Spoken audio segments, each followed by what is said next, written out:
আমার সব সময় একটা না একটা অসুস্থতা লেগেই থাকে, এটা কি ভালো নাকি খারাপ, ইসলাম কি বলে?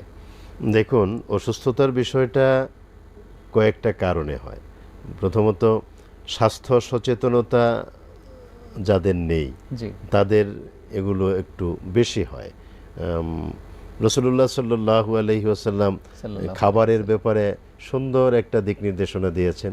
তিনি নিজে প্র্যাকটিস করতেন, আমাদেরকেও বলেছেন, তোমরা যখন খাবে তখন তোমাদের পাকস্থলীকে 3 ভাগে বিভক্ত করো। এক ভাগ সলিড খাবার দিয়ে পূর্ণ করো, আরেক ভাগ পানি অথবা পবিত্র পানীয় ওটা দিয়ে ফিল আপ করো, আরেক ভাগ ফাঁকা রাখো। তাইলে তোমাদের ইনডাইজেশন হবে না, তোমাদের সব কিছু সুন্দর হবে এবং তোমরা অসুস্থ হবে না। আর আমরা তার বিপরীত করি, এতে করে আমাদের এই যে মেদ, চর্বি, কোলেস্টেরল জমে, টিজি ট্রাইগ্লিসারাইডস যেগুলো চিকিৎসা বিজ্ঞানের ভাষায়, ওগুলো বেশি হয়।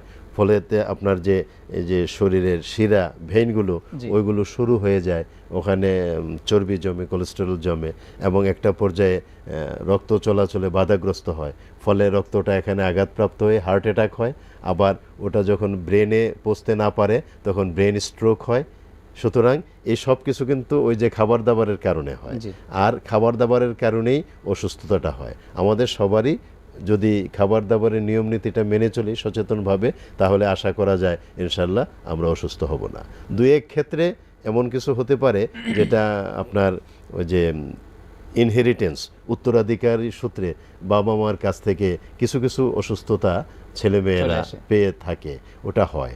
তো ওইগুলো সব না, কিছু কিছু ওই ব্যাপারে একটু সতর্ক থাকলে আর আধুনিক যুগে চিকিৎসা বিজ্ঞানের যে অগ্রগতি ওইগুলো খেয়াল নিলে, সময় মতো স্পেশালিস্ট ডক্টরের পরামর্শ নিলে আশা করা যায় আমরা ভালো থাকতে পারবো ইনশাআল্লাহ। আর সর্বোপরি আল্লাহ তাআলার কাছে আমরা আবেদন করব, যখন একেবারেই সুস্থ হচ্ছে না এমন কেউ যদি থাকেন, তিনি আল্লাহ তাআলার কাছে আবেদন করলে আল্লাহ তা কবুল করতে শেফা নসিব করবেন। আরেকটা বিষয় হচ্ছে মোহতারাম, যে অসুস্থতা তো নিজের ইচ্ছায় হয় অসুস্থতা, যেটা আপনি বললেন যে না খেয়ে থাকলে তো অসুস্থতা হতেই পারে, নার্ভ মানে ডাউন হয়ে যাবে, চিকন হয়ে যাবে, প্লাস আরও অনেক কিছু, বা পূর্বপুরুষ কর্তৃক কিছু বিষয়ে চলে আসে। কিন্তু অসুস্থতাটাও তো আল্লাহ তাআলার একটা নেয়ামত, যেটা আমরা বলে থাকি নরমালি। এটা হলো ন্যাচারাল। অসুস্থতাটা যদি আমরা তৈরি না করি, এটা যদি কোয়াইট ন্যাচারাল হয়, তাহলে এটা বান্দার জন্য, আল্লাহর বান্দার জন্য আল্লাহ তাআলা এটাকে নেয়ামত হিসেবে গ্রহণ করেন। তার মাধ্যমে কি কোনো বিনিময় পাওয়া যাবে যে এই অসুস্থতা দিয়ে আল্লাহ তাআলা আমাদের কাছে আমাদের এই অসুস্থতার ফলে আল্লাহ গুনাহ মাফ করেন? আচ্ছা, সুতরাং এটা কোয়াইট ন্যাচারাল।